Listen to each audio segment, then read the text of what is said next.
Bonjour à tous et bienvenue dans La Légende. Clique dans La Légende, c'est l'émission qui retrace l'histoire de vos émotions. On parle de cinéma, de jeux vidéo, de manga, de littérature, d'émissions, de télévision. Et aujourd'hui, on s'attaque à la légende des légendes. On s'attaque à l'émission et l'animatrice qui m'a bercé, qui m'a élevé aussi un petit peu, celle à qui je dois beaucoup, il faut le dire. On s'attaque au Club Dorothée.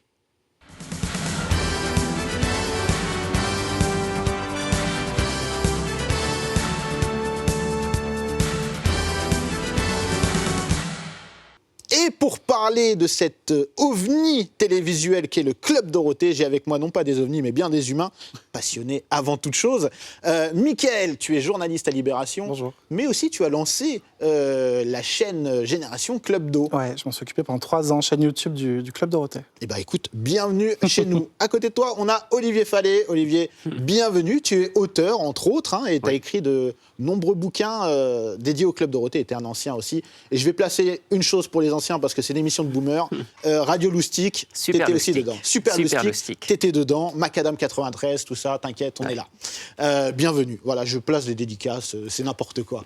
Et Fred et Seb, donc joueurs du grenier, bienvenue les amis. Salut. Je suis très content de vous avoir parmi nous, parce que vous êtes des passionnés et vous êtes des vieux comme moi aussi.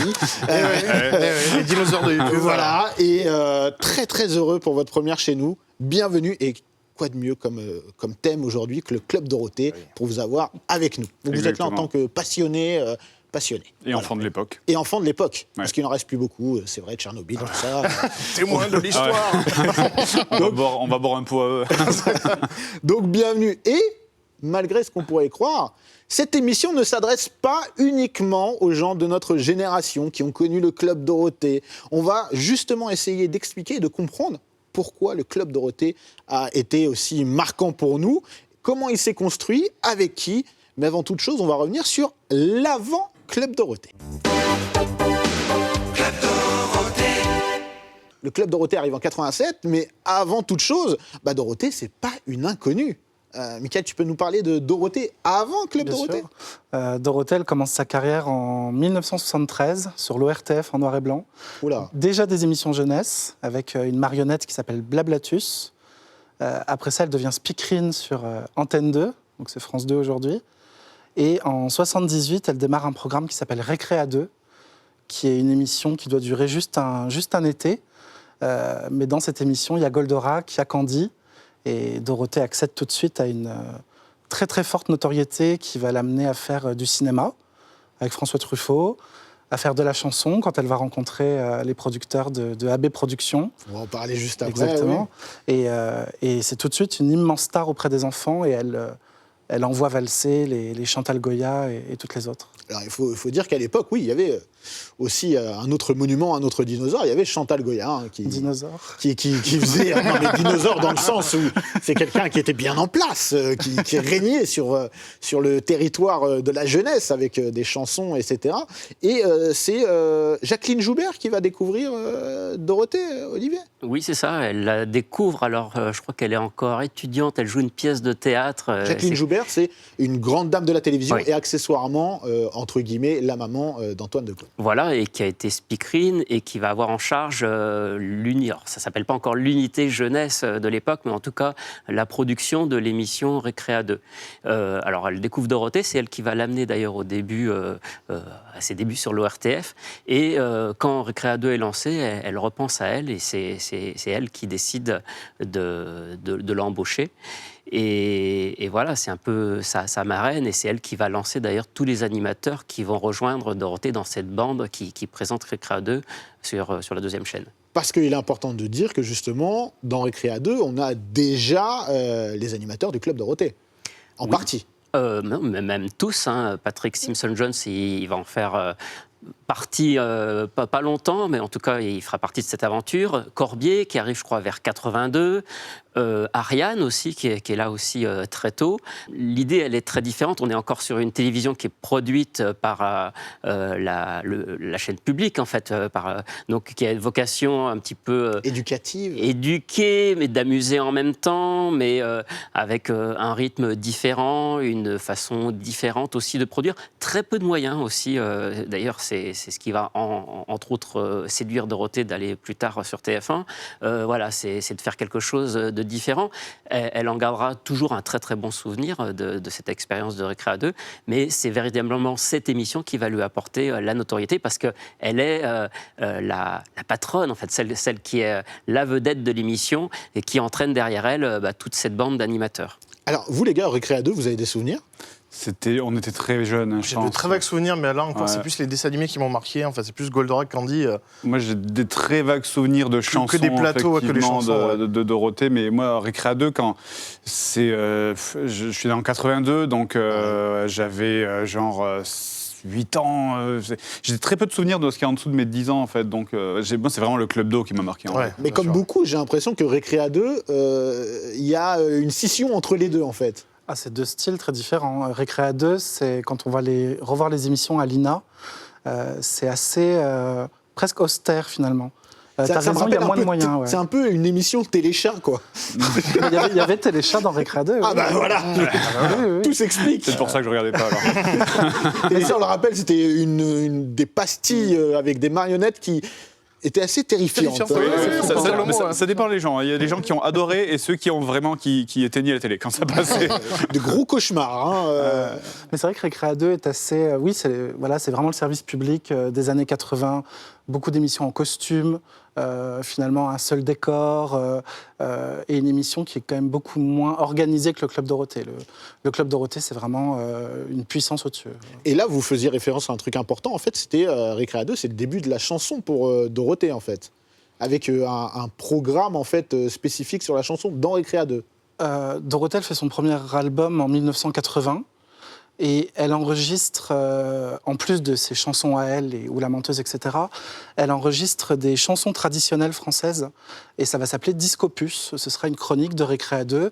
Et c'est quelque chose qu'elle va garder jusqu'au Club Dorothée. Ils vont continuer à diffuser ça parce que voilà, c'est le patrimoine français, c'est noble quelque part. C'est noble. Mais on va en parler juste après, parce que c'est pas si noble que ça. La volonté derrière, voilà. Mais revenons vite fait sur les animateurs qui y sont à l'époque, parce qu'ils ont des parcours vraiment atypiques et super intéressants. Encore une fois, on a des gens qui sont quand même assez connus aussi. On a Jackie, qui n'est pas du tout un inconnu, hein, Olivier. Alors Jackie, lui, il a commencé attaché de presse, il s'est occupé de Bachung, de Gainsbourg et même de vedettes internationales aussi. Au départ, c'est un passionné de musique. D'ailleurs, il va co-présenter une émission avec Antoine Decaune, alors qu'après, ils vont être rivaux, où ils s'envoyaient des pics l'un et l'autre. Et au départ, oui, lui, c'est plutôt une culture musicale. D'ailleurs, en même temps que Récréa 2, il va présenter l'émission Platine 45 aussi, qui aujourd'hui est devenue culte et qui a reçu aussi bon nombre d'artistes. C'était pas les premiers clips diffusés à l'époque? Voilà, oui, ils faisaient eux-mêmes leurs clips avec des moyens vidéo, là aussi, très sommaires. Voilà, il rejoint le Récréa 2, parce que la volonté de Jacqueline Joubert, c'était de réunir des gens qui venaient d'univers différents. Elle va trouver aussi Corbier, François Corbier, qui est un chansonnier, qu'elle repère, je crois, dans un théâtre, ou je crois au Caveau de la République. Au Caveau de la République. Voilà. On va avoir William Lémergie aussi, qui a fait ensuite la carrière qu'on lui connaît. Et qui va nous chanter un Pac-Man. générique incroyable. De Pac-Man. Rond comme un ballon. Qu'il a Jaune renié, comme un je citron. crois. Non, Ah bon? Je sais pas. Je crois qu'il Non, mais passé un aime pas moment, trop qu'on lui il y a en eu parle, une il me phase semble. où il n'était pas forcément... Il aime pas trop qu'on lui en parle, je crois. Et Cabu aussi, qui vient apporter sa touche d'humoriste, de dessinateur, de caricature.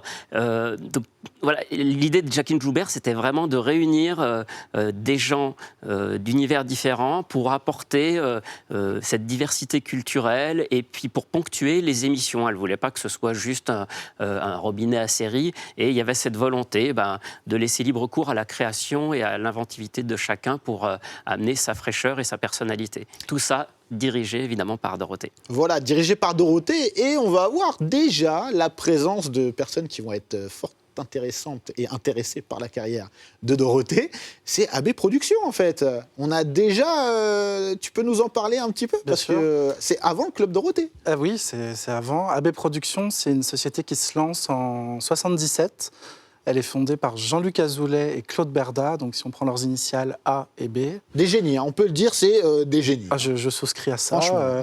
Au début, c'est juste une maison de disques. Ils produisent du disco qui se vend pas trop. En fait, ils cherchent une star.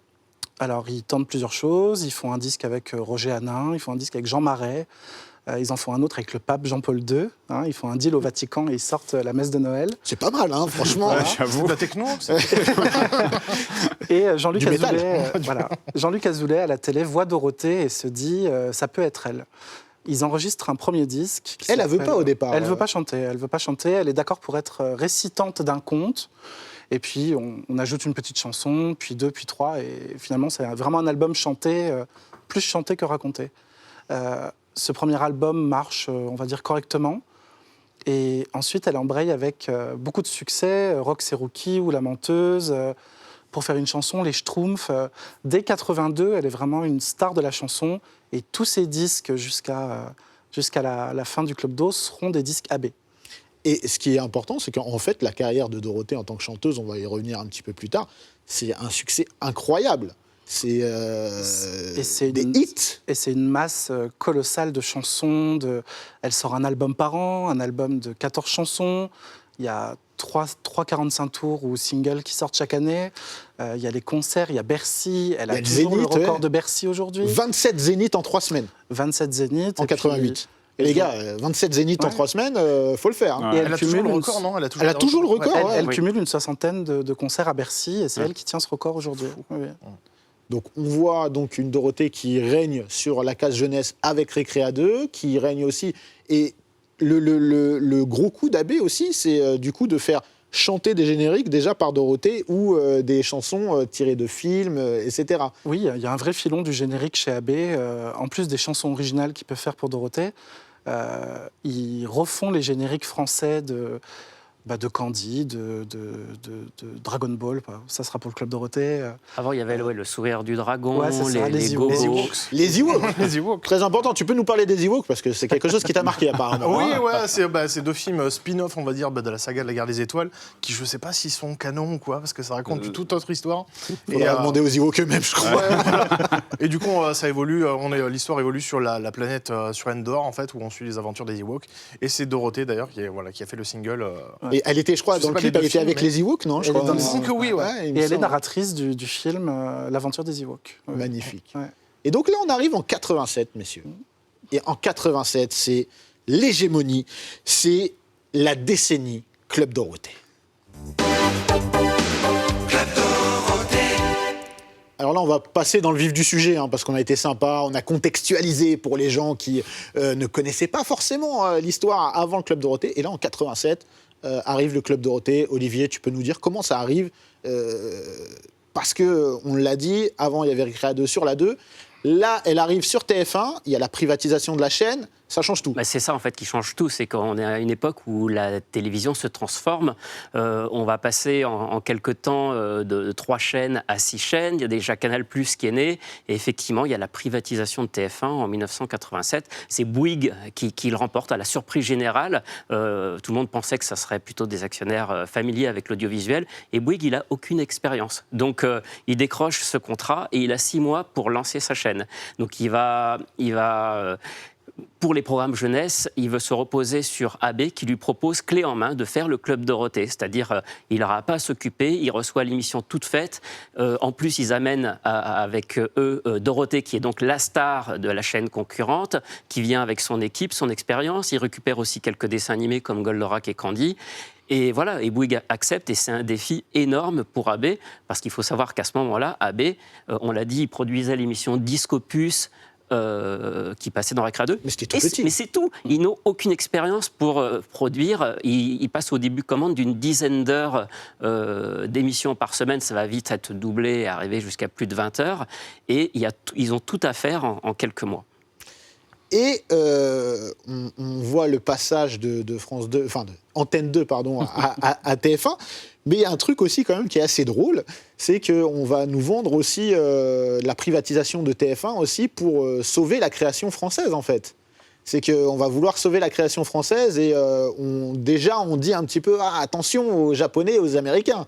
C'est un peu ça aussi. Au début, quand le Club Dorothée se lance, mais comme tout TF1 et tout le reste, les règles sont encore assez libres. Il y a juste cette Surtout idée... que pour TF1, il n'y a pas de restrictions, il n'y a rien du tout, chose qui était déjà instaurée sur d'autres chaînes. Oui, mais par contre, Bouygues, lui, il a vendu son concept comme quelque chose qui va être pour la culture, Voilà. pour le développement du divertissement, enfin, il a vendu du rêve quand même. Il a vendu du rêve, voilà. exactement. Et la réalité, dès que TF1 privatisé commence, effectivement, on va vite voir, parce qu'on va sûrement en parler, mais la critique qu'il y a eu à l'époque du Club Dorothée, c'était aussi une critique sur toute la télévision. On est l'époque après où il y a aussi Morandini, il y a Perdu de vue, enfin, il y a Patrick Sébastien qui fait des émissions un peu trash aussi. Mais en fait, c'est la télé qui se libère aussi. On est passé des années 80 où on était une télé de service public, bien gentille, bien carrée. Et puis là, voilà, il y a Canal, il y a TF1, il y a M6 qui arrive au début, qui est une chaîne musicale. Et puis on est dans les années 80, on a envie de s'éclater et il n'y a pas de règles. Donc du coup, ça part un petit peu dans tous les sens. Et là, l'arrivée du Club Dorothée, vous avez vécu les premières années où vous étiez trop jeune? Très certainement, oui. Mais je pense qu'à mon avis, le mot a dû commencer à tourner à l'école de hey, t'as vu, il y a une série qui s'appelle Dragon Ball, c'est trop bien. Et c'est comme ça qu'on est arrivé sur le Club d'eau. Honnêtement, je me souviens pas du début. Je me souviens juste que j'ai toujours regardé ça, en fait. Comme s'il n'y avait jamais eu de début, en fait, que c'était naturel, en fait. Et on a pris tout dans la face, en fait. Ouais. C'est surtout les dessins animés, en fait, qui ont créé la hype autour de l'émission, qui ont fidéliser finalement les jeunes devant la télé, ce qui fait que c'est devenu leur rendez-vous obligatoire finalement pour trouver Dragon Ball, Senseiya, tout ça. Il fallait se mettre devant le Club Dorothée. Et ce qui est marrant, c'est que la première saison, on l'a dit, c'est que des rediffusions. Ouais, elle ne ressemble pas du tout à ce qu'on a connu du Club Dorothée. C'est une année un peu à part. Il n'y a pas encore les Dragon Ball, il n'y a pas Chevalier du Zodiac, il n'y a pas tout ça. Même en termes de production, ouais. c'est un peu bancal. Ils n'ont pas encore leur studio. En fait, c'était un travaux à la toute première émission. Le premier Club d'eau, effectivement, le décor n'est pas fait. Et pendant toute cette première saison, il y a plein de problèmes techniques, il y a des dessins animés qui partent pas, des chansons qui s'arrêtent. Ils font 3 mois sans décor devant juste un rideau avec un projecteur Club Dorothée dessus. Enfin, c'est la street. C'est vraiment le tournant de 1988, le passage à la deuxième saison qui marque, ils ont leur studio à eux, ils peuvent faire un peu plus ce qu'ils veulent, ils se sentent plus libres et puis le produit est mieux marketé. Quand Dorothée elle arrive sur TF1, elle a une émission qui s'appelle Club Dorothée, mais une autre qui s'appelle Dorothée Dimanche, et le matin s'appelle Dorothée Matin. En 88, ils arrêtent tout ça, ils appellent ça Club Dorothée, et ça devient vraiment le concept. Là, ça devient l'évidence. Et la première année, en termes d'audience, ça donne quoi? Ça marche déjà? Est-ce que ça marque déjà les esprits? Ça marche quand même, parce que sur la 2, Récréa 2 vit sa dernière année, et du coup, il reste plus que Charlotte Cady et Marie Dauphin, et quelques autres. Qui vont être moqués par la suite, en plus. Oui, voilà. Mais du coup, voilà aussi, on est sur la fin d'une époque. D'une époque et d'une émission. Et malgré tout, la première année, ils récupèrent quand même Bioman, qui est tout de suite un carton. Et même si ça se met en place, c'est novateur. Donc forcément, oui, au bout de quelques mois, les audiences sont quand même bonnes et l'émission s'impose malgré tout comme la nouvelle émission jeunesse.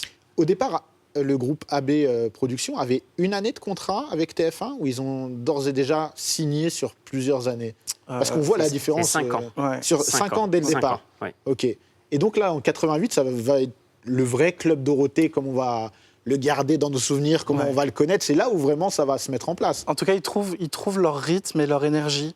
Il y a quand même une première période du Club Dorothée qui va, je dirais, jusqu'à 1990, qui est une émission très, très bruyante, très désorganisée. Le Club Dorothée, l'image qu'on en garde d'une émission très énergique, très, très écrite aussi, c'est vraiment à partir de 90. Avant ça, il y a un côté... en fait, ils découvrent leur métier, c'est ça le truc. C'est qu'AB Productions, ils ont construit des studios, ils ont salarié des gens, et tous ces gens découvraient finalement la télé pas pour la première fois, mais voilà, cette privatisation de TF1, ça changeait tout, ça changeait les règles. Avant TF1, Dorothée n'a jamais lancé une pub. Voilà. Et là, elle doit le faire 4 fois par émission. Donc ça change tout à l'écriture et au rythme qu'on met dans les choses. Et puis, à Récréa 2, Dorothée devait un peu partager la scène avec Marie Dauphin, avec des gens comme ça. Là, elle est la seule star. Après, il y aura les Musclés, les Hélène, etc. Mais, et elle prend le Club Dorothée, mais elle va prendre également le pôle jeunesse, carrément. Elle est directrice de l'unité TF1, jeunesse de TF1. Donc ça, c'est aussi quelque chose de très important. On lui offre pas seulement le rôle de star d'émission, mais également en coulisses un rôle extrêmement important. Elle a une également. autorité pour faire ce qu'elle veut, et ça lui servira dans la presse quand l'émission sera très critiquer, elle pourra dire bah oui, mais voilà, c'est moi la responsable. Mais rétrospectivement, je trouve qu'au contraire, ce début et ce côté un peu approximatif, c'est aussi ce qui donne un spirit à l'émission. J'aime énormément cet aspect. Oui, c'est un très bon aspect. Oui, complètement. Le défaut de ce qui se passera après, c'est que ce sera peut-être trop écrit, trop routinier. Là, c'est une aventure chaque jour, le direct du Club Dorothée. On commence avec combien d'heures d'émission, Club Dorothée? 87, 88 On démarre avec une émission le mercredi matin qui dure peut-être 2 ou 3 heures, un show le mercredi après-midi qui dure 3 heures, et une émission le dimanche matin avec Pas de pitié pour les croissants. Et au début, c'est tout. Alors c'est déjà pas mal, hein, on va pas se mentir. Il y a des gens aujourd'hui qui rêveraient d'avoir cette régularité, hein, franchement. Et ça augmente très vite. Très vite, elle trouve une petite case quotidienne d'1 quart d'heure après l'école. Et puis ça grandit, et puis il y a les vacances de Noël qui arrivent, donc elle a plus d'émissions, elle a son premier prime time aussi sur TF1, c'est très important pour eux. Et dès 88, c'est tous les jours, matin, après-midi. Alors on va Qui était là tout le temps, c'était fou. Quoi. Moi j'avais l'impression que c'était quelqu'un de ma famille. Hein. Donc si tu me regardes, ça fait longtemps que je te recherche. Moi c'est pareil, c'était ma deuxième maman, hein. C'était presque la première des fois. Donc, pareil. Mais vraiment, elle était là tout le temps, H24. C'est une chaîne dans la chaîne, le Club Dorothée. Et c'est pour ça que c'est important, je pense, aussi de recontextualiser, parce que les gens qui sont plus jeunes que nous, ils comprennent. On s'imagine pas aujourd'hui ce que ça peut être d'avoir une émission personne, jeunesse, quoi. Une émission jeunesse et surtout manger les 3 quarts de la grille des programmes d'une chaîne de télé, quoi. Qui genre tu pars le matin, elle est là, tu reviens le soir, elle est là, quoi. C'est vraiment. Mais tu disais c'était un petit peu ta deuxième maman. Moi je suis d'accord avec ça aussi en ce qui me concerne. Est-ce que le fait d'avoir cette référente entre guillemets à la télévision, c'était pas quelque chose de rassurant aussi? Bah oui, parce que ça donne vraiment un visage. Et puis en plus, Dorothée, elle a un dégager une bienveillance. Dégager une bienveillance. Elle a un timbre de voix qui est doux, je sais pas, c'est impossible à décrire. Là, c'est vraiment les feelings qui parlent. En Bien fait. sûr. Ouais. Oui, c'est la nostalgie, c'est plein de choses emboîtées. Mais voilà. Et puis, je sais pas, ça n'a pas disparu au fil des années, en fait. Ouais, ça a toujours été là, même sur la fin. Alors que c'est vrai, quand on regarde les dernières émissions du Club Dorothée, on voit qu'elle allait très tirée, qu'elle a vieilli. Mais pourtant, il y a toujours cette espèce de bienveillance, côté rassurant. Le côté rassurant, les copains autour, avec Ariane, Jackie, Corbier, tout ça. C'est le mot club, en fait, il était pour le coup bien choisi. Vous avez repris d'ailleurs en club JDG par la suite. Complètement. On peut le procès, s'il vous plaît. On va éviter, ça serait bien que ça arrive par notre biais. Chose importante aussi, qui vont faire la popularité du Club Dorothée, c'est évidemment les animés, ce qu'on appelait nous à l'époque les mangas. Les mangas à tort, à tort, oui, aujourd'hui on se ferait assassiner pour ça. Les animés, ça arrive très tôt dans le Club Dorothée, juste avant les animés japonais. On a aussi du Disney en fait dans le Club Dorothée au départ. Et qui va vite partir. Pas au départ. C'est pas au départ, je crois que c'était en 87, 88. Ça arrive peut-être un peu plus tard quand Disney veut avoir des cases sur TF1. Il y a une case qui est créée dans l'émission de Dorothée qui s'appelle Spécial Disney. Et ça dure quelques mois. Et c'est le premier coup de canif dans le contrat entre AB et TF1. C'est que Disney récupère des cases jeunesse. Le Disney Club. Disney Club et Disney Parade. Et Disney Parade. Qui ne sont pas sous l'autorité de Dorothée. Ça échappe à AB, cette histoire de... Et ça les picote un peu? Pourquoi Disney d'ailleurs? Ça les picote, ça les challenge aussi, ça les pousse à créer d'autres choses parce qu'ils savent qu'il y a Disney qui est prêt à récupérer toutes les cases derrière pour leur plus grand plaisir. Et pourquoi Disney veut sortir du Club Dorothée? C'est pas qu'ils veulent en sortir, c'est qu'ils veulent pas trop y être. Parce que Disney, c'est Disney. Ils n'ont pas à dépendre d'AB Productions et de Dorothée. Il n'y a pas un rapport aussi avec le fait qu'il y a Disneyland Paris qui est en construction à ce moment-là et au début 90 En tout cas, ils veulent être... c'est Disney, ils sont indépendants. Ils n'ont pas à passer par AB Productions.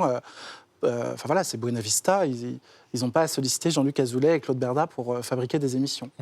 Je pense que ça arrange aussi à un moment TF1 qui se rend vite compte qu'ils dépendent énormément de ce contrat. Parce que si demain le contrat est cassé, ils se retrouvent avec un trou de dizaines d'heures en moins dans leur grille. Oui, parce que tu dis il y a un trou énorme en termes d'heures de programmation. parfois en programmation quotidienne, on était à combien de temps? 6 heures parfois Parfois plus, oui. bien sûr. Le Parfois mercredi, 8, c'est phénoménal. Ça commençait le matin mercredi, avant l'école. Ouais, En fait, il y a un tunnel jusqu'à la fin d'après-midi. Et à part le JT de Jean-Pierre Pernaut, Et les Feux de l'amour. c'est que Dorothée de 7h30 jusqu'à 17h. 17h, puis tu peux rajouter Hélène et les garçons, Premier baiser derrière, c'est encore le Club Dorothée. Hein. Ça s'appelle pas Club Dorothée, mais c'est bien eux, il n'y a pas de doute. Ouais, vraiment, c'est Impensable de nos jours, quoi. c'est une galaxie. Oui. C'est impensable de nos jours. Et je disais, donc il y a les animés qui arrivent en masse, hein, il y a des animés dès le début, mais là vont arriver de nouvelles choses, parce qu'on parlait de TF1, Antenne 2 en termes de guerre de chaînes, mais il y a aussi un autre acteur important, c'est la 5. Ouais. Encore à l'époque. Ouais. Olivier, tu peux nous parler un petit peu de... La 5, c'est un peu le rival du Club Dorothée, même si à cette époque-là, tout le monde ne reçoit pas la 5. Donc c'est ce qui fait que le Club Dorothée a toujours eu une longueur d'avance sur la 5. La 5, elle est développée par Silvio Berlusconi, qui est déjà le magnat des médias en Italie et qui a donc la volonté de se développer à l'international, en France, en Italie, un peu plus tard en Allemagne. Donc c'est lui qui récupère ce canal de la 5 et il va mettre tout ce qui fait le succès dans ses chaînes en Italie, des paillettes et des vedettes. Et pour les dessins animés, des dessins animés, mais plutôt gentils et assez classiques, des adaptations d'œuvres classiques comme Princesse Sarah, des séries sportives comme Jeanne et Serge, Olive et Tom, ou alors des petites filles qui ont des pouvoirs magiques. Et ça, Silvio Berlusconi, il a déjà acheté ces droits-là de plein de séries japonaises pour toute l'Europe. Et quand AB arrive pour faire le Club Dorothée, le souci qu'ils ont, c'est que toutes ces séries qui sont un petit peu plus raccord à ce qu'on attend d'un dessin animé dans la culture française, elles sont déjà toutes prises. Et qu'est-ce qui lui reste ? Les dernières séries en date qui n'ont pas encore été vendues, c'est-à-dire, je sais pas, Juliette Je t'aime, Dragon Ball, Saint Seiya. Et puis, de toute façon, ces séries-là, c'est vrai que ça n'intéressait pas Berlusconi, qui les trouvait un peu trop japonaises, un petit peu trop, on va pas dire violentes, mais en tout cas différentes de l'aspect familial d'une production pour une case jeunesse. Donc, c'est pour ça que dans le Club Dorothée, on a tous ces trucs un peu plus extrêmes, on a du Lamu, ou alors des séries très vieilles comme Galaxy Express 999, des choses comme ça. Mais au départ, en fait, il n'a pas le choix. Quand il va au Japon, parce que c'est là-bas qu'il peut acheter des séries pour pas cher pour remplir toutes ses heures de programme, et finalement, il ramène toutes ces séries-là. Mais finalement, ça serait aussi ce qui fera le succès du Club Dorothée. Mais oui, parce que si on passe en revue un petit peu les animés qui sont passés dans le Club Dorothée, il y en a des dizaines et des dizaines. Hein. On a évidemment Olive et Tom, DBZ, Nicky Larson, Okuto no Ken, enfin Ken le survivant, pardon, Muscleman, Dino Riders, Ranma 1,5. On a eu Sailor Moon. Sailor Moon, bien sûr, Astro Boy. Hein. On a eu Robocop. Les Biker Mice aussi, après ça c'était... Oui, il y a eu tout un tas de trucs aussi dont on a oublié. Voilà, il y a eu Jace et le collège Jace, Foufoufou. Pole Position. Pole Position. Est-ce que il y a Mettre des bottes, je me rappelle. Ouais. Bien sûr, Une des avec les dernières, lunettes avec 3D. les lunettes 3D, Évidemment, évidemment. J'aime cette référence. Je valide, avec validation. Une question, en fait, c'est que aujourd'hui, est-ce que le succès du Club Dorothée à cette époque-là, il est dû aux animés ou à l'ensemble, c'est-à-dire à Dorothée, son équipe d'animateurs, ce qu'il représente, parce que parfois, avec le recul, certains vont nous dire, et c'est un questionnement qui peut s'avérer juste, hein, on attend les réponses, en fait, c'est plus le contenu, les animés qui ont fait qu'on s'est attaché avec nostalgie maintenant au Club Dorothée. Mais ce sont les deux. Ce sont les deux. Le succès des chansons et des tournées de Dorothée ne vient pas des dessins animés du Club Dorothée. Donc, il y a une part qui vient pour Dorothée. Moi, personnellement, je peux vous assurer que je venais pour Dorothée. J'y ai trouvé les animés avec grand plaisir, mais je venais pour voir Dorothée et les chansons et les sketchs. Donc, il y a les deux. Et puis, dans la programmation du Club Dorothée, on ne souscrivait pas à tout. Il y a ceux qui n'aimaient pas Dragon Ball Z, il y a ceux qui n'aimaient pas Saint Seiya, il y a ceux qui ne voulaient pas regarder Sailor Moon, et il y a ceux qui ne voulaient pas regarder Salut les musclés, etc. Donc la programmation du Club Dorothée était tellement large parce qu'ils voulaient viser toute la famille. Et toute la famille, ça veut dire aussi les parents, les grands-parents, ils voulaient être hyper familial. Donc ils ont programmé plein de choses qui forcément ne plaisaient pas à tout le monde.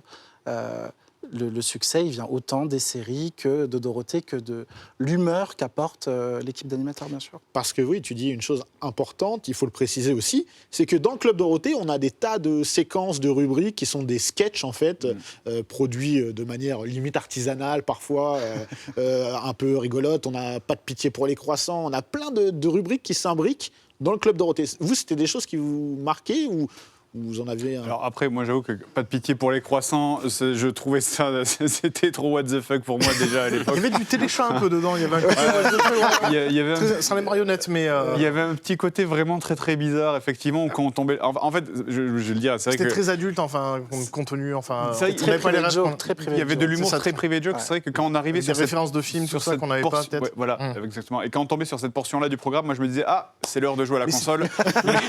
Mais c'était hypnotique, moi je restais dessus des fois. Moi, c'est plus les passages qu'il y avait entre les dessins animés où il y avait en général des petits jeux. l'ABC, ce genre de truc, La ou, BC, la tarte à la crème, machin, etc. Mais Oui, parce que même si c'était pas toi, il y avait des enfants au téléphone qui gagnaient des baladeurs Yoko, je me rappelle. Et il y avait Monsieur Cadeau Oui. qui offrait un Monsieur cadeau Cadeau. supplémentaire si tu étais membre Sarah du le club dromadaire Dorothée. extraterrestre. Et Sarah, effectivement. Il y avait tout un lore, Il y effectivement. avait tout un lore complètement what the fuck. Et en fait, c'est que c'était. Effectivement, moi, c'était les dessins animés, moi, qui m'intéressaient. Mais ce qu'il y avait entre les dessins animés, c'était pile ce qu'il fallait. C'était ni trop long, ni trop court, vous voyez. Ni trop long, parce qu'au bout d'un moment, tu fais bon, bah, ça va, je vais zapper sur la 3 pour voir ce qui se passe. Et ni trop court, où je trouve que s'il n'y avait pas eu ça, ça aurait manqué. Oui, bien sûr. En fait, et on le Ils ont voit pas sur eu les. cette aura, en fait. On les voit sur les émissions suivantes qu'il y a eu, tous les Téfous qu'il y a eu sur la une après, où il y C'est avait. pas incarné, en fait. Il y avait des dessins C'est juste animés, une playlist de mais dessins animés. c'était juste une playlist. Et c'est ouais, je sais pas, il manquait une âme en fait. Ouais, exactement. Mais ce c'est que l'argument de TF1 quand ils arrêtent Dorothée. Ils disent les enfants veulent du dessin animé, rien d'autre. Ils disent les plateaux, en On gros, va ils y s'en revenir fichent. après sur la C'est leur argument. Ouais. Et c'est raison. Hein. Quelque chose qui me fait extrêmement mal au cœur. À notre stress. Mais pour revenir, oui, vous l'avez dit, hein, le lore du Club Dorothée, il y a plein de gens qui vont intégrer le Club Dorothée. Hein. On a même un vétérinaire, Le docteur Klein. Dr Klein, qui a 100 fêté ans ses 100 cette ans. année. Mais oui, c'est Magnifique. Hein. Il y avait Madame Soleil aussi à un moment. Madame Soleil. Madame Oui, Soleil, tout à fait. qui faisait l'horoscope. Tout à Il y fait. avait Cyril Drevet qui faisait les jeux vidéo. Cyril Drevet, mon ami, qu'on recevra. Parce que je le dis, je ne l'ai pas dit en préambule, mais je vais le dire maintenant. Il va y avoir plusieurs émissions dédiées au Club Dorothée. Il y aura plusieurs dans la légende. On va traiter différentes choses. On va traiter les séries AB Productions également et d'autres choses avec des petites surprises. Mais donc il y avait, oui, évidemment, beaucoup de gens. Est-ce que c'est Les musclés. Les musclés, on va y venir. Est-ce que c'est The Place to Be, le Club Dorothée, à un moment donné? On a l'impression que il y a même des artistes musicaux, énormément d'artistes musicaux qui vont y passer. Internationaux, en plus. C'est un Internationaux. défilé de stars. Hein. Il y a des gens qui viennent de tous les pays pour passer dans le Club Dorothée. On a même eu le président de la Il y a eu République. Red Charles. Ouais, Red Charles. Red Charles. Zouk Il n'y a pas de Machine, Chuck Berry aussi. Il y a eu Chuck Berry, Ouais. Cliff Richards. Dick Rivers. non. C'était dans le même acabit, les gars. C'était pas de pitié pour les croissants, mais ça comptait. Alors malgré tout, moi je dirais que non, c'était pas forcément une émission qui était très fréquentée parce que elle avait aussi cette mauvaise image et cette très mauvaise presse auprès peut-être d'une certaine population, des journalistes ou d'autres artistes, et beaucoup ne voulaient pas aller au Club Dorothée. Donc malgré tout, Jean-Luc Azoulay, il avait aussi son carnet d'adresses et puis AB éditait aussi des artistes. Voilà, Donc, ça c'est le point important. Hein. Ouais. Donc il y voilà, avait pas le Carlos, côté jalousie, quand qui même. était à cette époque-là complètement has-been, mais que voilà, KB avait repris et qui avait édité Il a même eu son dessin animé, quand même, Carlos. Ouais, Oui, Les aventures de Carlos, qui oui. étaient nuls. Éclaté. c'est pas du complètement AB, nul. ça. Il y a un jeu vidéo aussi. Mais c'est vrai Il y a un jeu vidéo que j'ai Ils ont, d'ailleurs. ils ont beaucoup de stars au début aussi parce qu'il y a le Jackie Show. Donc ça veut ouais. dire qu'il y a des Mylène Farmer, Florent Pagny, Vanessa C'est Paradis assez qui ouf. vont dans les studios C'est du des Jackie stars Show. de l'époque. Hein. Ouais. Mais c'est vrai que ça s'érode vite. À partir de 90-91, ils ont un peu de mal à avoir une programmation musicale. C'est beaucoup l'écurie AB, en fait. Qui Et après, ils passent à l'écurie AB. Voilà, Toutes parce les que- semaines, c'est Christophe Ripper, C'est ça. Hélène, Manuela. Qui gagnent des Anthony clubs Dupré. d'or, des trophées. Pourquoi pas Les trophées inter- Alors, avant de parler de toutes les... Non, mais c'est très intéressant, on va rebondir tout de suite dessus. Avant de parler de tous les spin-offs du Club Dorothée, il y a un truc quand même intéressant, c'est que c'est une émission de télévision, mais c'était les enfants que nous étions, et on était quand même assez sollicités pour le Minitel, pour téléphoner, Ouais. pour acheter. Il y a eu aussi un génie de la part des producteurs là-dedans, c'est de réussir commercialement à faire du Club Dorothée une énorme vitrine et un produit d'appel. Dès le départ, ils lancent tout de suite des cassettes vidéo. Je vous en ai amené quelques-unes. Montre-nous hein. un petit peu ce que tu Voilà. nous as amené. Ça, par exemple, dès 1988, les cassettes vidéo, Club Dorothée, Cannes le Survivant, Dragon Ball, etc. Et ça marche très bien, hein, ces cassettes vidéo, ils en sortent une centaine. Voilà, ils ont tout de suite un génie du Merchandising. marketing. Ils sortent un magazine qui s'appelle le Dorothée Magazine, toutes les Succès. semaines. immédiatement succès, ça dure 10 ans. Alors que dedans, on c'est vraiment pas terrible. Moi, personnellement, je trouvais ça pas terrible parce que c'est juste, en fait, c'est des captures d'écran. Du coup, en fait, on se retrouve. C'est Dragon Ball, on se retrouve à avoir Dragon Ball qu'on a acheté le manga à 15 francs à l'époque, j'en ai plein, je me souviens, qui est ensuite adapté en dessin animé et ensuite on fait des captures d'écran du dessin animé pour les remettre en BD. C'était génial. Comme idée. Ça, c'est pour les BD, mais dans le Dorothée Magazine, il y avait des articles très complets. Qui lisait les articles de Dorothée? Moi, je les lisais. Sur Dragon Ball, il y avait de super articles. Mais surtout, on savait dans le Dorothée Magazine ce qui allait se passer dans la série avant la diffusion à l'antenne. On avait les échos en direct du Japon. Et là, ils soignaient le visuel. Ils récupéraient auprès de la Toei ou autres productions japonaises Il y avait des posters. Non, mais ils récupéraient les diapos et tout. D'un vieux Dorothée Magazine où il parlait de la montée du phénomène Jojo au Japon, en fait. Ah ouais? Et oui. Et alors que c'était début 90. Alors que Jojo Bizarre Adventure, on l'a pas eu. Non, mais ils sont très en avance. Ils parlent très vite des consoles qui sortent au Japon. Un des premiers articles sur Pokémon en France, c'est dans le Dorothée Magazine. Ils ont un temps d'avance avec ce journal. Et il y a plein d'autres produits dérivés. Il y a évidemment les albums de Dorothée, ils sortent un jeu de société, ils sortent d'autres magazines. Il y a Dorothée Magazine, mais il y a aussi le Dorothée Jeux, il y a Téléclub Plus. Je crois qu'il n'était pas cher aussi. C'est ça l'avantage de Dorothée 10 Magazine. francs. 10 francs. Toutes les semaines, c'est ça. Tous les mardis. Ça fait 1,50€ le magazine. Moi, je me souviens que je l'achetais. T'avais un poster sympa dedans. Je sortais du collège. Deux posters dedans. Je sortais du collège et je l'achetais. Recto verso, il ne faut pas abuser non plus, les gars. C'est quand même deux posters. Après, AB, c'est vraiment un système fermé. C'est-à-dire que tout est produit par AB. Ils produisent l'émission, ils produisent les artistes, ils produisent les chanteurs qu'ils invitent dans leurs émissions, ils produisent leur propre magazine, ils éditent leurs propres vidéos. C'est ça aussi le système AB, c'est-à-dire que tout est produit, donc à la fois chacun fait la promo de l'autre, puisque du coup une émission à la télé c'est une énorme vitrine. En plus on parle d'une époque où l'émission elle faisait 45% de part de marché, elle montait jusqu'à 65% pour les 4-14 ans. Mais c'est inimaginable aujourd'hui. Olivier, ce que tu décris, c'est le rêve de tout producteur. Mais oui. C'est le rêve de tout producteur. C'est une époque révolue où il n'y avait que 3 à 6 chaînes. Donc voilà, c'est cette époque qui veut ça. Et ce qui va être accentué, par les quotas de création française. On va restreindre, on va dire attention, attention. Le Club Dorothée, c'est bien, mais voilà, il va y avoir des polémiques qui vont naître, notamment avec les animés, où on va dire, oh là, c'est un peu violent ça, c'est un peu bizarre. On va avoir la polémique Ken le Survivant, on va avoir la polémique Muscleman, qui est compliqué quand même, parce que dedans il y a un personnage avec une croix gammée qui est gentil, qui est méchant, qui va devenir. Quand il est méchant, ça va. C'est quand il devient gentil où ça pose problème. C'est ça. On a plein de polémiques et même le Club Dorothée va se faire un petit peu attaquer aussi de part et d'autre. Et donc il y a une loi qui va obliger la télévision à créer des produits français. Alors, c'est pas que le Club Dorothée. Non, c'est la télévision. Il y avait aussi trop de séries américaines. Voilà. Il y avait la 5 qui était un robinet à séries américaines. Et effectivement, comme on l'a dit, la télé s'est très vite développée en quelques années. Il a fallu imposer des règles. On crée la CNCL, puis le CSA. Et effectivement, il y a cette loi des quotas français. Et puis surtout, on commence à regarder d'un peu plus près le contenu des émissions jeunesse, à dire qu'est-ce qui est bon pour la jeunesse. Et effectivement, Ken le Survivant, ça, voilà, c'était pas destiné aux enfants. Ça pose question. Oui, mais c'était diffusé dans des émissions pour enfants. Donc, Mais c'est là où, a posteriori, moi je suis pas d'accord, parce que quand on regarde des trucs comme Senseiya ou Dragon Ball, ça transmet des valeurs qui sont extrêmement positives. C'est les valeurs du shonen. C'est les valeurs du shonen, c'est le sacrifice, l'amitié, défendre ses amis, le pardon. C'est vrai que la violence raconte quelque chose en fait. La violence, c'est pas de la violence gratuite pour faire pif paf pouf. Enfin, on a l'impression que les gens qui jugeaient ça à l'époque sont juste des gens qui ont coupé le son et qui ont juste regardé les images violentes. Mais c'est exactement ça. Allez lire. Excuse-moi, je te coupe. Je vous propose d'écouter Jean-Luc Azoulay à ce propos. Vous savez, on s'est affolé beaucoup parce que beaucoup de gens parlaient de ça sans savoir ce que c'était. Bon, d'une part, le Japon est un pays civilisé, où il y a aussi des enfants, il y a aussi des gens qui surveillent les dessins animés. Ouais. Par exemple, au Japon, dans la plupart des cas, quand il y a un méchant qui meurt, le sang est vert et pas rouge pour ne pas impressionner les enfants. Enfin, il y a beaucoup de codes comme ça. C'était pas si violent que ça, à part Ken, qui était un peu violent. Mais pas tant que ça, c'était quand même du cartoon, c'était pas du dessin, c'était pas du réalisme, quoi. Ouais. Et on nous a beaucoup attaqué là-dessus sans savoir ce que c'était. Les journalistes reprenaient ce que disaient d'autres journalistes. Par exemple, j'ai lu que c'était au Japon où il y avait le plus grand nombre de suicides d'étudiants, ce qui est faux. c'est pas pareil que dans tous les pays du monde. Et on reprenait cette nouvelle. Et tout était repris comme ça en boucle par des gens qui ne connaissaient pas. Voilà, donc il y a un effet boule de neige. C'est pour ça que je me suis permis de te couper, parce que bien sûr.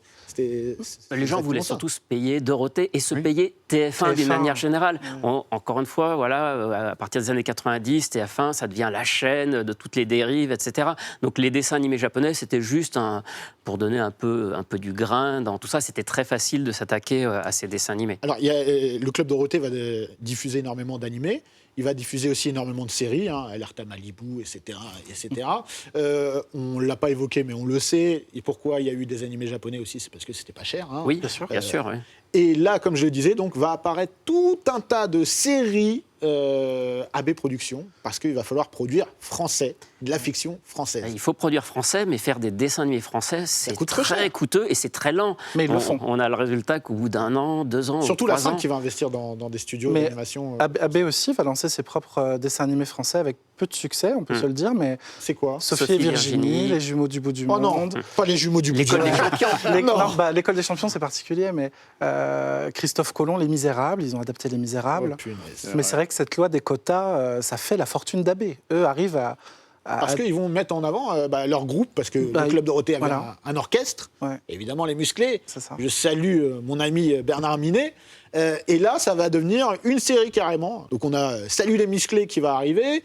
Et puis, il va y avoir des spin-offs, de spin-offs, de spin-offs. Le AB-verse. Le AB-verse. C'est ça. Ils sont connectés, attention. Toutes les séries sont connectées, tous les personnages se croisent, se recroisent. Hélène, c'est la sœur de la fille des filles d'à côté, de Justine, qui est la nièce de Framboisier. Qui est la nièce de Framboisier, donc c'est... Et tout ce monde se retrouve dans un épisode spécial qui s'appelle La Famille Fou Rire, où ils sont tous réunis et où ils découvrent tous qu'ils sont parents. C'est les Avengers, c'est le Marvel Cinematic Universe. Et ça continue. Et ça continue. Et il y a même une nouvelle série qui est en production, apparemment. Ils veulent remonter les filles d'à côté. C'est incroyable. Alors, c'est encore un coup de génie. Surtout qu'à l'écriture, il y a Jean-Luc Azoulay qui contrôle tout de A à Z. C'est le parrain. On ne va pas se mentir, à cette époque-là, c'est le parrain. Mais il a une force de production qui, moi, me sidère. Il gère son entreprise, il gère la carrière de Dorothée, il écrit les chansons, il écrit les génériques, il écrit les scénarios. Et il écrit aussi le Club Dorothée. Le Club Dorothée, c'est pas une émission spontanée où on arrive en se disant... Il y a un script, c'est très écrit, c'est des répliques, le Club Dorothée. Avec une émission par jour, il doit avoir la salle de l'esprit du temps, comme dans DBZ, pour avoir le temps de faire tout ça. Quoi. Mais c'est exactement ça. Et dans son bureau, à l'époque, on le voit dans un reportage d'Envoyé spécial, il a un mur rempli d'écrans de télé où il voit ce qui se passe dans chaque plateau. Et où il peut intervenir en disant toi, tu vas me raser ta barbe. C'est ce que j'allais dire. Dr. Mad. Et à l'époque, j'avais traversé ces studios, j'ai pu rendre visite là-bas, mais c'était un village, c'était une ruche. Il y avait des studios de doublage, il y a le studio son, il y avait des plateaux où ils tournaient les séries, des plateaux où ils tournaient les émissions. Le direct, le mercredi après-midi. En fait, Jean-Luc Azoulay, il voulait vraiment se donner les moyens de faire ça comme les shows des Carpentiers, quoi. C'est pour ça qu'il y avait des vedettes qui venaient, qu'il y avait un orchestre live qui jouait. On dit souvent que c'était un peu cheap, le Club Dorothée, mais pas du tout, puisqu'il a fait construire des studios et il voulait vraiment que les enfants aient des émissions comme les adultes avaient. Exactement. Pour moi, c'est ça qui caractérise le Club Dorothée, c'est que ça va être une super production pour enfants, calquée sur celle des adultes. Il y a vraiment un côté très américain dans la gestion du Club Dorothée. Vous, les chansons, c'est un truc qui vous faisait kiffer à l'époque ou... Dites la vérité. Franchement, il y en a certaines qui sont mémorables. Quoi, genre, bien sûr, pour de bonnes ou mauvaises raisons, mais la Merguez Party, voilà, tu l'as dans la tête, tu peux plus la sortir. Méga hit, voilà. La Merguez Party, Allô Monsieur l'ordinateur, oui, bien sûr. La machine à laver, les chaussettes à petits pois, tremblement de terre, enfin, c'est des trucs, ça ne peut que rester dans la tête, parce qu'en plus, les airs sont tellement simples, en fait. Les chansons, en fait, elles sont basiques, mais je dis pas ça méchamment, c'est que du coup, c'est... Mais ça s'adresse aux enfants, donc il faut que ça reste dans la tête des enfants, mais en même temps, par ricochet, ça reste aussi dans la tête des adultes. Ouais. Et d'ailleurs, une anecdote, j'avais vu ça, c'est que les chaussettes rouges de Dorothée, la valise, je crois que ça s'appelle la chanson. La valise, la première. C'est enseigné aux États-Unis pour le vocabulaire, pour apprendre le vocabulaire dans les cours aux gens. De français, dans les cours de français, les chaussettes rouges les chaussettes rouges à petits pois, parce que comme il y a énormément d'objets, ils se servent de cette chanson pour que les étudiants, les jeunes américains, du coup, ils apprennent le français, ils apprennent du vocabulaire. Imaginez-vous si à l'époque, on avait dit ça aux journalistes, parce qu'il y a eu des unes où on disait faut-il brûler Dorothée Est-ce qu'il n'y avait pas une jalousie C'est vrai à qu'il y avait une crever, comme ça, honnêtement marqué, Il y avait Regardez, quand même Jeanne une énorme d'Arc, jalousie. Il faut être malade pour faire ça. C'est incroyable. Mais oui. Mais c'est pas la plus violente. Hein. Dorothée se prend comme. Aujourd'hui, dès qu'une célébrité est attaquée dans la presse, on est solidaire de cette personnalité. Dorothée, pendant 10 ans, se prend quand même des articles, mais d'une violence misogyne, tout le temps renvoyés à Dorothée, pourquoi vous n'avez pas d'enfants, etc. Enfin, très, très violents les articles sur Dorothée. Elle a quand même du mérite d'avoir gardé la pêche, le sourire. Et jamais de sortie de piste en plus, jamais de dérapage. Non, elle a parfois répliqué. Voilà. Et dans l'émission et ailleurs. Mais oui, c'était très très violent. On a même fait courir des rumeurs comme quoi elle détestait les enfants. Bien sûr. Je me souviens de ça, oui. C'est fou ça. Il y avait la mauvaise Dorothée, quoi, la jumelle maléfique. C'était pourquoi on a voulu se payer Dorothée? Parce qu'il n'y a pas d'équivalent à ce moment-là en France. Qui d'autre est aussi puissant sans toucher à la politique ou ce genre de choses? Elle a un nombre d'antennes record sur TF1, elle vend beaucoup de disques, elle vend des journaux, elle vend des billets de concert, elle vend des séries. Au bout d'un moment, oui, ça gêne, ça gêne. Tu dis qu'il n'y a pas d'équivalent à ce moment-là en France, mais est-ce qu'il y a eu un équivalent depuis? Même pas, en fait. Il y a des équivalents de gens qui ont du pouvoir, en tout cas. Mais qui ont occupé autant de antennes et qui vraiment vraiment artistique. En tout cas, pour la jeunesse, non. Après, pour d'autres types d'émissions, il y a Cyril Hanouna qui occupe. Oui, mais Cyril Hanouna, il a un créneau. Oui, mais qui est très populaire et qui a. Il a fait de la chanson. Non, mais il a fait plein de choses différentes. Et honnêtement, qu'on aime ou pas, Cyril Hanouna, il a amené quelque chose et il a révolutionné la télévision à son époque avec Touche pas à mon poste. Hein. C'est très important pour toute une génération. Ouais. Et pour revenir sur Dorothée, c'était une femme indépendante qui cachait qui préservait sa vie privée en tout cas. Et forcément, ça attirait les curieux. Les articles sont très spéculatifs sur Dorothée. Que fait-elle de sa vie? Que fait-elle de son argent? Ça, c'est une obsession dans la presse. Que fait Dorothée de son argent? Elle en fait bien ce qu'elle veut, voilà. Mais ça interpellait. C'est plus Azoulay et Berda qui ont plus gagné, je pense, dans cette histoire déjà. Et puis Dorothée, elle l'explique aussi, c'était des journées de fou, donc en réalité, je pense qu'elle ne faisait pas grand-chose d'autre. Voilà, c'est très important de parler des journées parce qu'il fallait tourner toutes ces émissions, c'est quotidien. Le Club Dorothée, c'est 7 jours sur 7. Beaucoup de live, même si c'était enregistré parfois, et même s'ils ont fait des balades autour du monde pour les vacances, et voilà, ils sont amusés parce qu'ils voulaient préserver cette ambiance. Mais les fameuses intrigues où ils allaient en Égypte retrouver les trois gemmes de mes fesses. J'étais en train, mais même ça, je le piffais on part au Bahamas, retrouver les terres magiques. Ah ok, les gars. D'accord. Donc ils disent tous qu'ils ont gardé des bons souvenirs, mais que ça laissait peu de place à la vie privée. Oui, il faut se représenter ce que c'est une année de Dorothée dans sa vie personnelle. Elle est à l'antenne tous les jours. En plus de ça, elle doit être en tournée plusieurs mois par an, parce qu'elle fait des concerts partout en France, même partout dans le monde. Hein. Elle va en Chine. Elle va aux Antilles, elle va en Chine. T'as ramené une cassette, carrément. Montre-nous la cassette. Oui, je vous la montre, c'est magnifique. Ah là, ça, c'est... Voilà, Dorothée de Chine. Vous vous rendez compte? Dorothée en Chine. C'est-à-dire, aujourd'hui, est-ce qu'on a un animateur ou une animatrice télévision qui fait des concerts en Chine, les gars? Il n'y a personne. Donc si on essaye de comprendre un petit peu cette génération Club Dorothée, parce qu'il y a vraiment pas une, mais plusieurs générations Club Dorothée, c'est tout ça, et c'est... parce que Club Dorothée, c'est pas uniquement Dorothée en termes même d'incarnation, c'est vraiment toute la bande. Elle représente, c'est la figure de proue, elle représente, je suis désolé de le dire encore une fois, et ça peut choquer, mais une seconde mère pour beaucoup d'enfants. Ce qui n'est pas ce qu'elle défendait, elle. Elle se dit plutôt, je suis la grande sœur. Ouais. Elle dit, je ne veux pas remplacer les profs, surtout pas les profs, et surtout pas les parents. Elle est la nounou, la grande sœur, c'est ça qu'elle défend. Ouais, voilà. On approche de la fin de l'émission déjà. On va arriver justement à la fin du Club Dorothée. Donc c'est évidemment à la mort dans l'âme qu'on va aborder ce sujet parce que on est resté orphelin déjà de plein de séries d'animés. La fin du Club Dorothée, 97, qu'est-ce qui se passe? Pourquoi on en arrive à finalement arrêter le Club Dorothée? Parce qu'il y a eu beaucoup de rumeurs. Déjà, il y a une émission qui s'essouffle malgré tout, parce qu'elle dure depuis presque 10 ans. Il y a des animateurs qui sont partis, qu'on a poussés un peu vers la sortie, comme parce que Corbier, qu'on trouvait, TF1 finissait par le trouver trop vieux.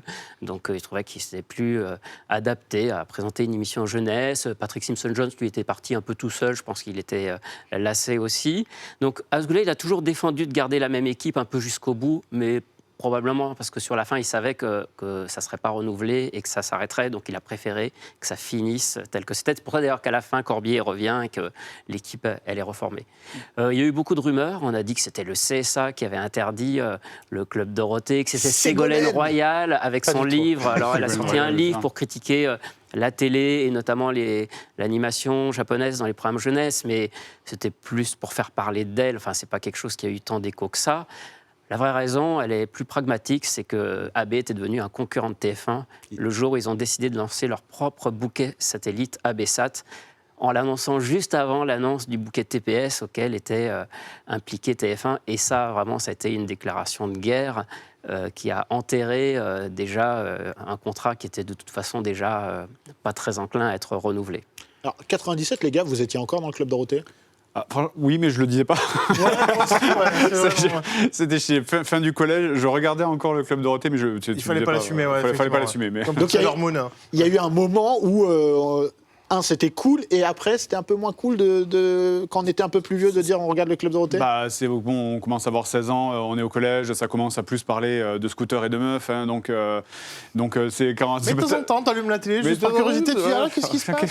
Je vais revoir cet épisode de DBZ pour la 8e fois, mais non. Je me rappelle, c'était la phase où ils faisaient le tour de France, il me semble, pour récupérer des objets un peu débiles. C'était la dernière année, ça, je crois. Les héros dans votre ville. Voilà, les héros dans votre ville. Il y a eu une grosse ça dans rouge. C'est ça, je me souviens de ça. Il y a eu Dorothée où ils étaient un peu. C'était le début d'Internet aussi, où il y avait tout un délire. Ils avaient un décor cyber, comme un faux ordinateur. Le Cyber Club Dorothée, Après, sur la fin, il y avait déjà moins de séries japonaises. Il y a Dragon Ball Z qui s'arrête, je crois, en novembre 96, on n'a pas eu la du fin, jour au lendemain, alors qu'il restait une vingtaine d'épisodes. C'était vraiment... mais parce que on entre aussi, il faut savoir que 97, c'est la fin du contrat avec AB, mais c'est aussi la fin de la concession de 10 ans qu'a Bouygues pour TF1. Et là aussi, ils ont un peu peur, parce que du coup, ça a été tellement critiqué TF1, qu'ils ont peur que le CSA ne leur redonne pas la suite de la concession. Donc ils vont faire aussi tout un tas de ménages, ils vont virer vraiment plein d'émissions un peu trop tape à l'œil ou qui étaient polémiques. Et le Club Dorothée aussi, il rentre aussi un peu dans ce nettoyage. Voilà, on l'a abordé vraiment rapidement, succinctement, mais c'est vrai que les polémiques, c'est des polémiques qui vont quand même être alimentées. Ça va brouiller l'image du Club Dorothée et de Dorothée, oui. Ça, oui. Et Dorothée, comment elle le vit, ça ? On le sait ou pas ? À l'époque ? Ouais. Elle donne le change, en tout cas. Dans la presse, elle note les critiques, elle les voit, elle y répond. Elle ne dit pas si ça l'affecte. On sait que ça ne lui fait pas plaisir, évidemment. Après, elle a tellement le nez dans le guidon. Elle est tellement à l'antenne tous les jours, il y a tellement de choses à faire, tellement de disques, de photos, ce genre de choses que finalement, l'image du Club Dorothée est entachée et pour de bon. Et quand TF1 fait ce que tu décris, c'est-à-dire la quête de sens, ils ne se posent pas trop la question. En vérité, TF1, ils ont prévu la disparition du Club Dorothée peut-être 3 ans avant. Ils ont un peu joué double. Ils ont missionné une personne qui s'appelle Dominique Poussier pour prendre la suite de Dorothée à la tête de l'unité jeunesse. Et cette personne a prévu des émissions de remplacement pour Dorothée. Il y a déjà Avant l'école, À toute Spip, qui sont des émissions. C'est petit à petit. Salut les Toons. Il n'y a pas Spirou dedans, d'ailleurs ? Si, voilà, c'est ça. Voilà. C'est déjà des choses initiées par TF1 pour commencer à reprendre un peu la main sur les programmes jeunesse. Et effectivement, les dernières années, les heures du Club Dorothée, elles diminuent vraiment drastiquement. Les 6 derniers mois, il n'y a pas d'émission le mercredi après-midi, il n'y a plus de quotidienne. TF1 savonne la planche du Club Dorothée. Enlever Dragon Ball Z au Club Dorothée, c'est retirer la sève du truc. C'était un tel succès que, évidemment, ça affaiblit l'émission et ça devient un argument supplémentaire pour l'arrêter. Parce qu'on est en 96, au moment où Dragon Ball Z c'est explose. Au summum, ça au cinéma, Ils sortent un hors-série tous les 15 jours. Les jeux vidéo cartonnent, sur Super Nintendo notamment, on ne parlera pas de celui sur Mega Drive. Qui est très bien. Qui a une bonne musique, voilà. On les avait quasiment en même temps que le Japon, il me semble. Les jeux ? Ouais. Je crois à quelques mois d'intervalle, si je dis pas de bêtises. Non, et puis même, on a connu même des personnages via les jeux et non via la série. Il il y a quand même quelque chose quand le Club Dorothée s'arrête. Ah bah oui, bien sûr, c'est déchirant. Hein. C'est surtout qu'en fait, l'émission a duré tellement longtemps. 10 ans dans la vie d'un gosse, c'est l'éternité, en fait. Donc, c'est quand ça s'arrête, on fait... C'était brutal, hein, c'était c'était super brutal. Moi, je me souviens, je me suis dit, mais qu'est-ce qui se passe Pourquoi Qu'est-ce que... Ils sont tous larmoyants. Oui, il n'y avait pas Internet, il n'y avait pas de réseaux sociaux, oui, donc voilà, on ne pouvait pas. On n'était pas au courant. Donc, un jour, on allume la télé, on voit tout le monde qui se dit adieu. Et moi, dans ma tête, je me dis, what? Et genre, demain, il y a quoi? Enfin, donc, et quand on regarde... sur YouTube, on peut la trouver, l'émission des adieux. Même aujourd'hui, ça me met les larmes aux yeux, en fait, parce que c'est quelque chose... C'est comme si ta famille s'en allait, c'est top 10 saddest moment. C'est terrible. Donc, les enfants, les ados... C'est pour ça qu'on parle de génération, Dorothée, voilà. d'ailleurs. Ouais. Tout le monde est touché. Et surtout, on voit que en fait, c'est la fin de l'incarnation à la télévision. L'incarnation jeunesse. Et on a des concurrents, on a les Minicums par exemple, qui depuis quelques années existent sur France 3, qui marchent plutôt pas mal. Ah oui, ils taillent des coupières à Dorothée, qui marchent pas mal. Ils ont attaqué un peu l'audience du Club Dorothée. Très jeunes, très jeunes. Avec des choix bizarres quand même, les Minicums. Genre, on va faire une émission pour les jeunes. Qu'est-ce qui parle aux jeunes? José Balasco. Ouais. Antoine Decaune. Johnny Hallyday. Il y a des choix vraiment bizarres dans les Minicums, en vrai. Ouais, on comprend pas tout, mais ça a bien marché. Hein. Et puis, comme je disais, fin de l'incarnation, sur TF1, on va avoir des playlists de dessins animés, hein, comme vous disiez. Ouais, les émissions suivantes, pour moi, elles n'avaient plus aucune âme, vraiment. C'était... Après, ils ont eu la chance d'enchaîner sur Pokémon derrière. Oui, là, oui, par contre, ça c'était le coup de bol. Ouais. Je trouve que c'est vraiment Pokémon qui a sauvé les émissions suivantes, parce que sinon, en vrai, c'est pas avec Pinocchio et compagnie que... Non, mais c'était dur. Hein. Franchement, on se retrouve orphelin, on n'a plus d'incarnation, on n'a même plus nos séries qu'on aimait tant. On n'a même plus de visage. Et on n'a plus de visage. Ouais. Et ça va aussi causer un choc dans l'animation japonaise. Pendant un petit moment, il va y avoir un trou en termes de... Il faut aller sur le satellite pour trouver... Avec RMC... Avec TMC, pardon. Avec TMC ou AB TMC. Cartoon. Hein. AB avait sa chaîne de manga qu'il voulait rebrander Dorothée de Channel d'ailleurs, et ça s'est pas fait. Mais Sauf que nous, on n'avait pas le on satellite. n'avait pas le satellite. Oui. AB avait très bien identifié ce manque et se met à sortir tout de suite des coffrets intégrales de Dragon Ball, Nicky Larson, etc. Il savait quand même qu'il y avait un public qui était en attente de ça. Hein. Bon, on fera une émission sur les animés du Club Dorothée parce qu'on n'a même pas parlé des fameux doublages incroyables, mais bon, c'est pas le lieu. En tout cas, moi, je voulais faire une émission hommage au Club Dorothée, à Dorothée, parce que je l'ai rencontré, j'ai eu le privilège de lui dire que je l'aimais. Et si je fais ce métier aujourd'hui, c'est aussi à cause d'elle. Grâce à elle, et je voulais la remercier parce que je sais pas, on est, je pense, unanime sur le plateau. C'est quelqu'un et un programme, des gens qui ont changé notre vie. Et peut-être, je pense que sans le Club Dorothée, j'aurais pas du tout fait les métiers que je fais aujourd'hui. Pour vous, c'est pareil. Je pense, oui. Oui, Je pense aussi. Ouais. Et toi, Olivier? Forcément. Tu nous as ramené des bouquins, montre-les-nous. Alors, moi, j'ai sorti ce MOOC qui est justement l'hommage au Club Dorothée. Qui est un collectif et qui retrace justement l'histoire d'AB et des séries. Et puis la belle histoire des génériques télé qui parlent aussi des génériques de cette époque des années 80-90 et des génériques de Bernard Minet, Jean-Paul Césari et de toutes ces chansons qui ont fait aussi les heures de gloire du Club Dorothée. Mais vous vous rendez compte que moi... moi, je me fais des playlists de génériques de dessins animés dans ma voiture. Et je kiffe. C'est des très bonnes chansons. Hein. Voilà, écoutez, il faut assumer. Et toi, Mickaël, aussi, parce que tu as dédié une partie de ta vie professionnelle au Club Do, quand même. Moi, j'ai travaillé, j'ai lancé Génération Club Do chez AB Group, mais tout ce que j'ai fait dans ma carrière, ça part évidemment de là. Être journaliste, c'est d'abord le choc de la télé, du média. Moi, j'ai appris à lire sur le Dorothée Magazine, donc forcément, il en reste quelque chose. Tu ne devais pas lire grand-chose non plus. Il y a beaucoup de textes dans le Dorothée Magazine. Soyez gentil avec le Dorothée Magazine. Non, mais on l'a dit hors antenne, j'en ai acheté plein il y a quelques années parce que ça me manquait énormément. Évidemment. On va conclure là-dessus, mes amis. Je suis très fier, très heureux d'avoir fait cette émission avec vous. Et Dorothée, encore une fois, merci. AB Productions, merci aussi, parce que sans vous, on n'aurait pas consommé autant d'émissions et plein d'autres choses. Et nous, on se retrouve très vite pour un nouvel épisode de Dans la légende.